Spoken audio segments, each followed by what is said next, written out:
What is going on, fellow gamers? ChaosEclipse here. We are back on Citadel Forge with Fire once again, and we're actually going to take a look at the Staves today. Just like the previous videos, I want to give a quick disclaimer. I am not wearing any clothes, any armor, anything like that. The weapons I'm using are base level weapons. It's the very first one that you can craft of its kind, so this is the very first staff. But keep in mind, I am level 49, so, and then we also do have points put into our damage. So just keep that in mind while we're taking a look at these. The main reason for this is just to take a look at the different types of spells that you can put on the weapons. So this is the Staves. If you're looking for any of the other ones, I did all of the previous ones already. So we already have the wands, we already have the gloves, and we already have the melee weapons, which is like your axe and your sickle and things like that. And then the Staves here is going to be the last one. So first things first, let's get in here and let's take a look at the first two weapons, or the first two spells that we're going to put on our arcane staff here. It looks like the first spell we have is our Arcane Storm. Second one's going to be our Arcane Missile. And then our third one is going to be the Haste, which means the other one's going to be the Arcane Step. Looks like the two on this side don't normally change, but I'm still doing them just so that people can see the way that they look on the different weapons. So if we take the Haste, it's to run fast. That is our L2 button there. The Arcane Step, it does this, which leaves you there, but it also lets you use a ghost to run around in. Eventually it will teleport you back there once the timer's up. I haven't really figured out how long it does it. That feels like 10 seconds or so. But you can attack and everything while you're like that, and then eventually it'll just put you back there. And then we have our Arcane Storm, which is here. It does damage over time with the enemy standing in the center. And then we have our Arcane Missile, which this one shoots kind of at an arc, and then it kind of takes a little nosedive there. I haven't really figured this one out too much. I don't know if it's a homing type thing. Let's see. Yeah, so it doesn't look like it goes right to them or anything. So even if I aim it right at them, will it actually do? No. So it's not homing or anything, so you just have to be careful with this. You may want to use it like when you're right on top of someone. Let's see how much damage it does. It's not bad. Kind of passive. Has a little bit of a delay there. That's not bad though. Alright, we're not going to take too much damage because we are naked at the moment and we've been taking a lot of damage anyway. Alright, so let's get up on this rock real quick before we switch over to the next one. Is that just me, or did I just see something standing here and then when I turned it was gone? I'm just seeing things, guys. Alright, so that is the Arcane. If we take a look at the next one, which is going to be our Light Essence here. Adds a spell. Our first spell is going to be our Sanctuary. Grab that. You know what, let's not do light first. Let's actually go to dark first, because the dark is going to make us take damage, a lot of damage, and then we'll go back to light because we'll heal ourselves that way. So let's do dark first. And this is a bit different from the normal ones as far as what I'm doing. Is it normally I just go right down the line, but we're going to do it this way because I've been having a lot of what's it called? A lot of low health lately, so I just want to make sure that we're actually doing this the right way. And then keep in mind, another disclaimer just real quick, I'm not putting any of the additives in here. You can increase the spell's damage, you can increase their the length of how long they last, you can increase the range that they reach at. There's a lot of different things you can do with different items you can put in these 5 slots here. So the first spell that we have is going to be the Calamity again, which, like I said, that one is absolutely amazing, but all of these Dark Essence spells do require you to have a lot of health because you use health while you're casting them. And then you have your Dark Bolt here, which that one's not bad as well, especially in like closed confined places, just because it is like a little grenade thing that bounces all over, but it does do pretty good damage. And then the other one we have is going to be our Sacrifice and our Stealth. So let's take a look at the sacrifice first. Sacrifice actually gives you back mana. So if we kind of see if we can waste some mana here.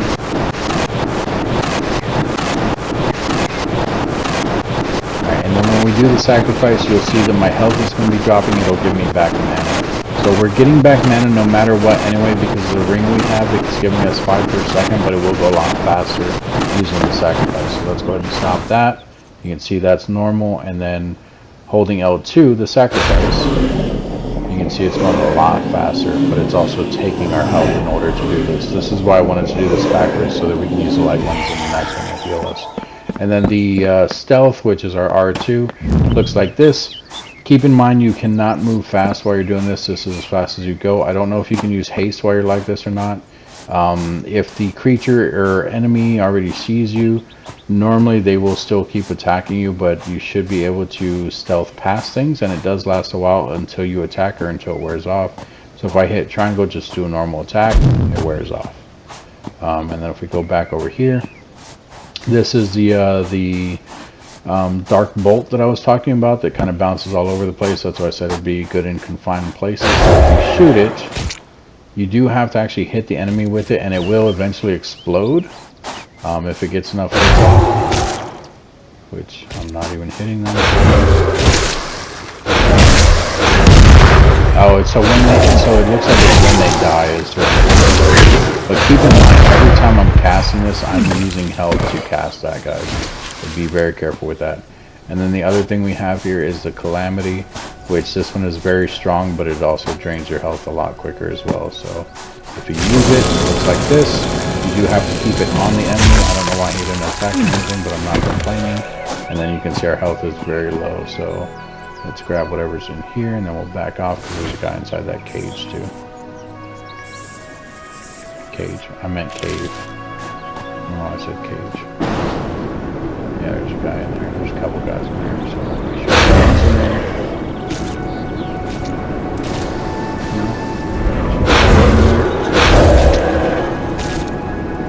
No, I'm just doing this every time.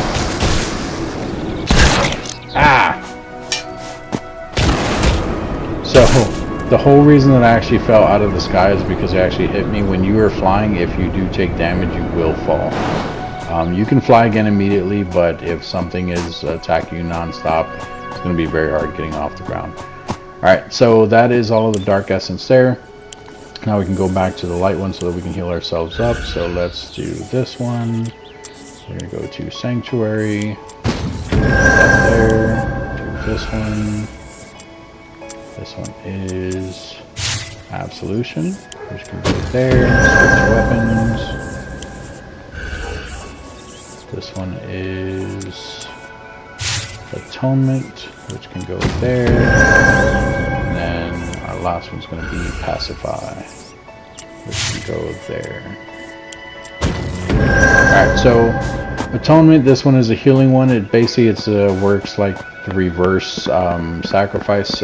You're just basically taking mana and you're giving yourself health for it. Now, if you don't have a ring like I do where you're getting mana back, the amount of mana it's going to be taking is going to be double basically what it's giving you for health. It's not 1 for 1, so be very careful with that because you will drain your mana very quickly. And then the Pacify, I went over this a few times. Once you're near a creature, if you use Pacify, you see his circle there. If I start using Pacify, you'll see that the circle starts filling up around his name. If I let that fill all the way up, he will then become mine, but we're not going to do that. But that's how you get companions in the game. That is how you get every companion in the game. I want to be specific with that. I haven't been that specific with it in the past. So even if you're trying to tame a dragon, the higher level dragons, a Death Weaver, anything like that, use the Pacify. That is how you tame them. There's no other way to tame any creatures in the game. Now if we take a look here, we have our heal that you can shoot at someone directly. It doesn't look like it does an aura, but I don't know how that actually works because I don't have anyone to heal. I also don't know if it works on companions. I would think it does, but I have no way of testing that because I don't have any companions at the moment. It does kind of shoot at a very, very slight arc, but it also goes extremely far. We tested it out in the past. You can see that if we shoot it, it's probably about right there. You can see it there shooting in the distance. I don't know if it'll actually hit that mountain or if it'll disappear before then.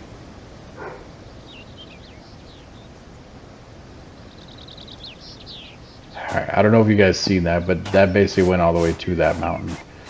You can even do it to this mountain right here so you can see it a little better. And it just stays there for a second, then goes away. And then we have this one, which is a sanctuary. I think that's what it was called. Yeah, sanctuary. So this one heals only your friends. Like I said, once again, I don't know if this will heal companions or not, but as you can see, it does not heal you. So we are definitely damaged right now. The health that's going up right now, that is not coming from this. That is a natural thing that you're going to get, which is just a slight 1 and 2 here over time. So I don't think that is even a thing though in the actual game. Like, I'm playing on a private server, so that actually might be set to 0, or it might be a lot slower, but just keep that in consideration because you actually may need to heal yourself no matter what. If we do the next one, so this is going to be our fiery essence here. I'm going to have the spell, go up here. This is going to be our fire grenade. The next one is going to be our fire bolt. And then we should have our bloodlust and our phoenix rising. Phoenix rising and bloodlust, yep. So add the spell, do the phoenix rising here. And we'll actually cover these ones first, just because it is going to take a lot for the cooldown. And then we can go to the other one and continue on that way. So the bloodlust gives you 30% extra damage. It also gives you 40% extra health. It is a buff. Once you cast it, it looks like you're on fire, like so. And you can see down there in the bottom left, there is a little buff symbol right above where your potions would be. And then your Phoenix Rising, it only lasts 15 seconds, but it basically it stops enemies from messing with your dropped gear. So it says that it prevents creatures from messing with it, which I didn't realize creatures could, but it says it prevents creatures from messing with it, but it also prevents players from messing with it. Because if a player kills you, anything that you have on you, other than what's equipped, so like just raw materials and stuff like that you have in this area over here. So if you do have like a wand like this in this area, they can take it. But if it's over here and it's actually equipped on your character, those will not drop off of you, but anything else they can pick up when you die. But to prevent that, you can cast this right before you die, which is the Phoenix Rising. This only lasts 15 seconds, so you have to be very careful when you cast this. If you know for a fact you're going to die, you may as well just have it ready, because if you die, this will stop that from being able to pick up your stuff. I don't know how long it lasts on your gear though.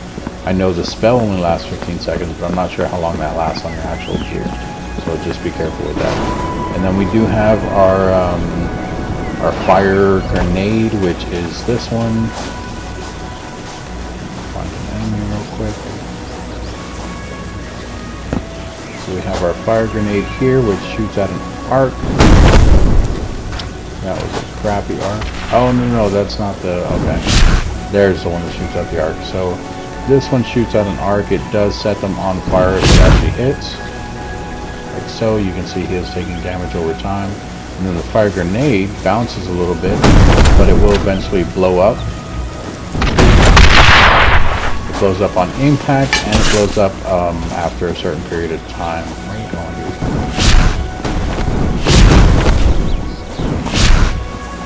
Where are you going? Gotcha. Why he ran? Ow!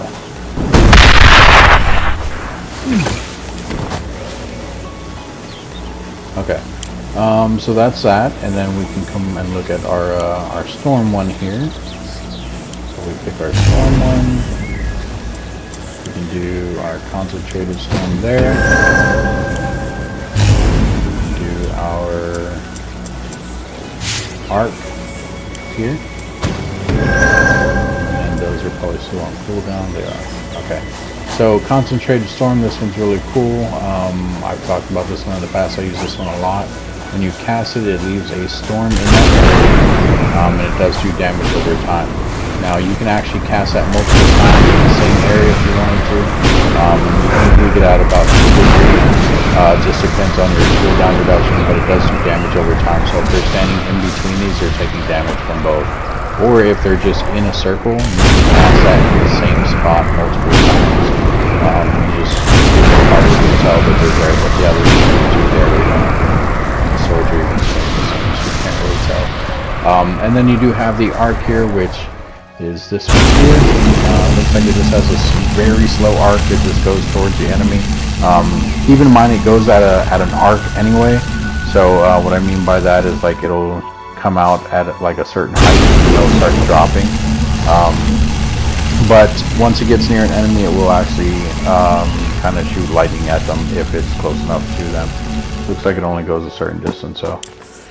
And then if we take a look at this other 2 storm ones, this is going to be our blink and our shock armor,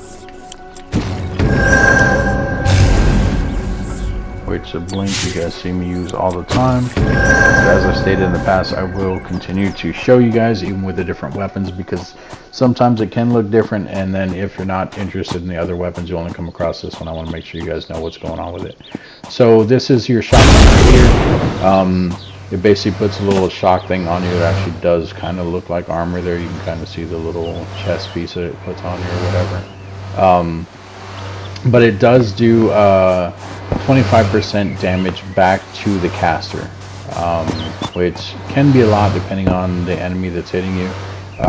But I would suggest doing damage on top of that just to help out. But this would definitely help out to begin with. And then you have your blink, which is this one. I use it all the time. You guys see me use it all the time. If you don't know how it works, basically wherever this orb is, that is where you teleport to. So you can do it up in the air and everything, but be careful, because if you can't fly or anything, you will end up hurting yourself. If you're having a hard time trying to figure out exactly how far it is, bring it closer to the ground. You can kind of see that there's a glow underneath of the orb, and it'll show you that that is where you're going to teleport once you release the button. Alright, and then from there, we can go over to our nature ones. So it looks like our first one here is Geyser, and our second one is going to be Roots of Wrath. And those should be done, so we should be able to do our bark skin here. And our extract here. Okay, so bark skin, just a normal defensive thing. It just gives you bark skin armor when you hit square. That's your bark skin. Just gives you extra armor. You can still attack and everything while you're like this. It does not last too long, but it can be a decent time depending on what you're fighting, how you're fighting. It may help you out. And then your R2, which is your extract. I talked about this quite a bit as well recently, mainly because of doing these videos. So if you need some stone, you see a rock like this, you can cast the extract on it. You can see there that we are getting stone over time. This one is actually given to you in the tutorial, so just keep that in mind. And if you guys need extra nature essence, you can usually get it from extracting like this from a tree. Sometimes you will get it from a tree. If you're not getting it from a tree, normally there is like little green poison pools basically outside of the spawn areas, and it will have the green orbs there that you can pick up and do it that way. If you run out of the extract spell before getting to those green orbs or finding where they are, you can go up to the green orbs and hit triangle, at least on PlayStation. I don't know what all console or PC this is for. I'm sure it's on PC. But you can actually hit whatever your melee button is in order to attack. You will need to use an actual melee weapon, because as I'm trying here, this staff is not working. It should be at least showing XP. It's not doing that. But you will need an actual melee weapon, so use your axe, because that'll be the first melee weapon you'll have. Run up to the green orb, punch it, and it will eventually give you one, and then from there you can make it and then get more out of it using the actual spell instead of using the axe over and over. You will get more from it using the spell than you will actually attacking it. Just keep that in mind. And then if we take a look at our other weapon here, we have our geyser and our Roots of Wrath. So the geyser works just like the lightning strike and everything else. So it's a circle like this on the ground. So say this little yellow flower there, or white flower, whatever that is, say that's the enemy. You want to make sure that they're in the middle as much as possible and go past it. That will be the geyser there. It will throw them up in the air. If they land on it again, they'll kind of bounce and still take damage over it, but that's not always the case. And then you have your Roots of Wrath, which this one reaches a lot further than it used to. I'll do it this way so you guys can see exactly how far it goes. So this one only used to go from where I'm standing now probably to about here. So that's usually how far it would go. Now, which is absolutely ridiculous. And don't get me wrong, that will definitely not come back as well. So just keep it in mind. It is probably a decent one to use, especially if you're trying to keep something away from you while doing damage, because every time it knocks them back, they'll land on it again, they'll keep doing damage as far as that. So pretty cool. And then we have our frozen one here. So add to spell. Looks like this one is a blizzard. This one here is going to be the ice bolt. Now keep in mind with these spells, I think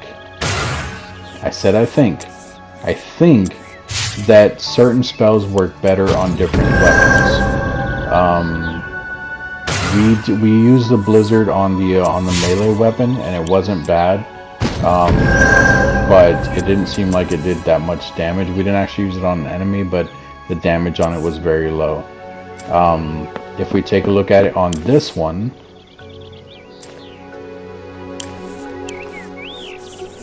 the damage on this one is actually 93 to 202 compared to what it was on the axe, which if we take an axe,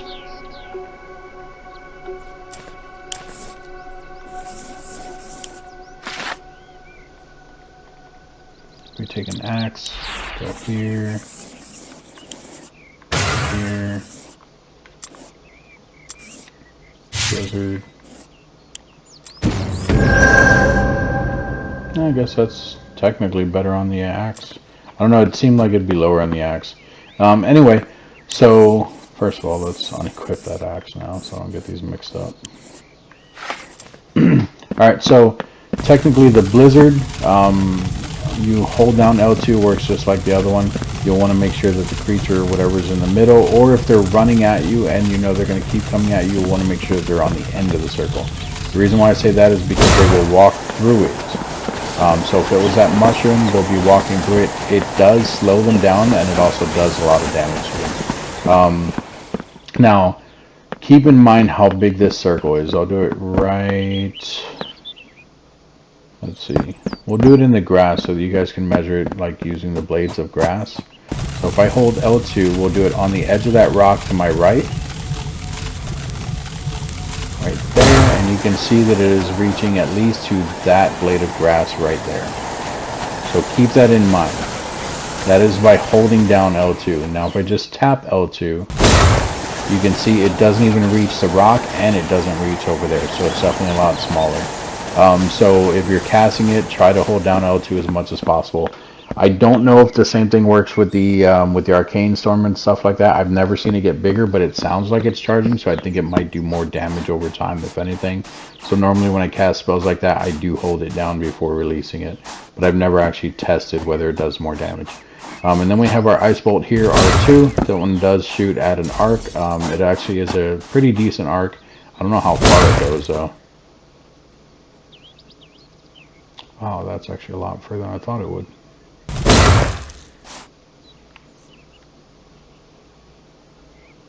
Yeah, that is a lot further than I thought it would. Okay.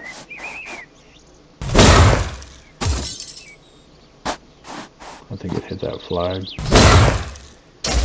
Direct hit on his foot. But even spells like this with the ice spells, it does slow them down. Like speed-wise, they do move slower. You can see there, he's a little bit slower. Cast that, they're all going to be slower while they're running through that. Which that does not look like they're running slower. But yeah, so just keep it in mind. I mean, you do have all the different spells and everything. And then we have this, which is your ice shield here. This is supposed to block all incoming attacks, which looks like it is. Obviously not the melee ones, but it does work with the projectiles. So that is actually pretty cool there. And then if we take a look at the other one, which is our R2, this one is it's mainly for water. I've said this every single time, and I say that I've said this every time. Basically, when you're getting ready to cast this one, it's only going to be helpful for you in the water, but there's kind of no point to it. So it is called Frozen Breath. You cast it, you will see a buff appear on the bottom left down there. So you see the blue lungs down there. That just means that I can go underwater and not have to worry about my breath. The problem with this spell is you cannot cast it while you're swimming. Even if you're at the bottom, you can't cast it, so basically it's kind of pointless. Plus there's nothing underwater anyway. Even if there was like say a where's it at? It's probably over there, more in the middle. Not really good. Say there was one of those rune things down there in the middle. I mean, technically I could show you like one of these rocks.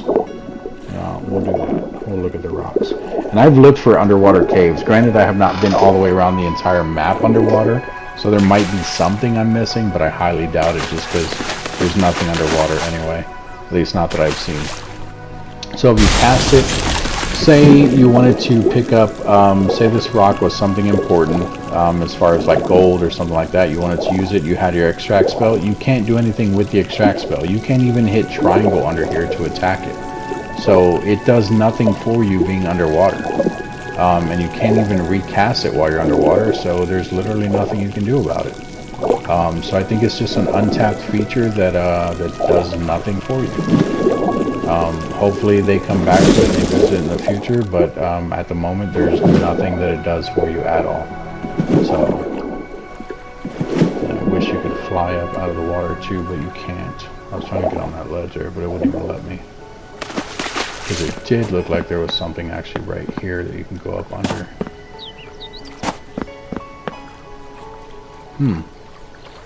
Let's try it. That's this.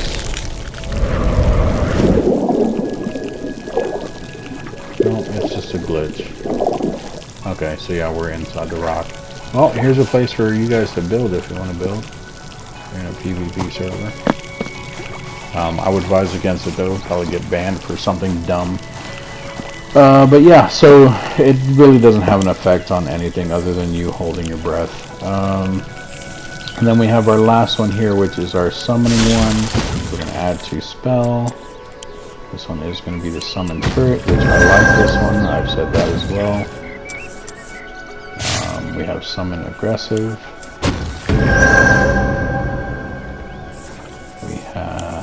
Our summon party and summon followers. And yes, I am just wasting these because these do absolutely nothing. But I want to show you guys, so I'm gonna show you guys. So basically, summon followers is if I did have any type of tame or pet or anything like that, I could hit L2. That would summon all of my followers. This is it here. Boom, all my followers are with me. And then R2, which is summon party, looks exactly the same. This one would basically summon all my friends. You can't troll them. They do have to accept it, but it has a really long cooldown, so if they miss that accept and they can't do it, or if they're fighting, I don't even think it'll pop up for them. So you'll have to be really careful with that, just to make sure that they're not in combat or anything before you try summoning them. But if you hit R2, boom, they get the invite, they accept it, boom, they're here with you. And then if we take a look at the other ones here, you have summon aggressive, which is going to let you summon some type of aggressive creature to help you out. So which it gave us a Death Weaver. This is what it gave us the last time too. I think it's based on your level. So if these guys are attacking me, that Death Weaver should start attacking them. Should start attacking them, maybe not. And then whatever, we do have our turret here. There he goes, he's starting to attack. We do have our turret, we can cast the turret. That pulls out that thing, and it automatically starts shooting them, which he just one-shot them versus the Death Weaver that wasn't doing anything. And there's nothing in there still. And that is everything, guys. So I don't know if that would work. Like, I don't know if he's considered a follower or not. So, and he's probably going to die before our cooldown is up. So, we're not going to be able to test it. Yeah, that cooldown's going to take way too long. But yeah, that's going to be it for this one, guys. So that is the bases, basic spells, I guess, on Staves. Like I said, there are other things that you guys can do with this stuff.